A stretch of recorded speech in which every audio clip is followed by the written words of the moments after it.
this is a fantastic film, Hateful Eight. Genuinely love this film, genuinely exciting. What was the appeal about setting a story primarily in a single location? This is unusual for you, because normally your films tend to travel around a lot. Yeah. This is almost staged like a play. If I did The Hateful Eight as a stage play, this would be it. Right. And so if I was going to turn it into the movie, the idea wouldn't be to squash it. Yeah, right. The idea would be to use the camera so I can bring in the snow, and I can bring in the weather, and I can bring in the breath that you wouldn't be able to get on the stage. All right, but it wouldn't be to squash the material. Sure. What are the challenges faced in kind of a single location story? Like, how do you keep that fresh? This is a 3-hour movie. This is your longest movie. I actually find it liberating. And part of the challenge of making movies is you have these specific scenes, and that's what you're doing. And it's always you're going to a new location, and then you have to light it for the first time, then you have to pack up and go to another place. However, when you're at one location the entire time, then all that stuff kind of goes away. And now you're just focusing on the material. The cinematographer, everybody, they know this location, they know how to light it. It actually makes filming very easy, because it is just about getting on with it. If part of your question is how do you keep the audience from getting bored or stagnant by shooting in one room, I guess I just have confidence in the material, that both the material and the actors will do that. Films aren't paced like this anymore. Mm-hmm. Directors don't have faith in their audiences. That kind of sense of it takes as long as it takes. That's very true. I mean, like there's all kinds of material out there that it's like, okay, you take that material and you knead it and you punch it and you twist it and you take little bits off in order to turn it into a movie. And that needs to happen, especially with a lot of novels and stuff.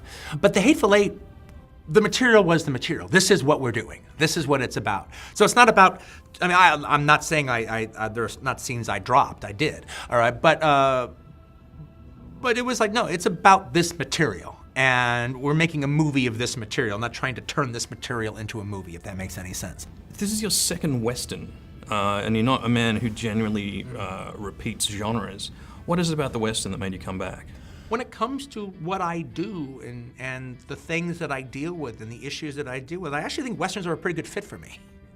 But also, what I think I have to add to the genre that has been lacking in it a lot is a real discussion about race in America during that time period, because that has not really been addressed in the classic American Westerns. And not only was it not addressed, oftentimes it was avoided. But I've actually got something to say, and I actually think that is, I actually think that's one of the contributions I have to offer to Westerns.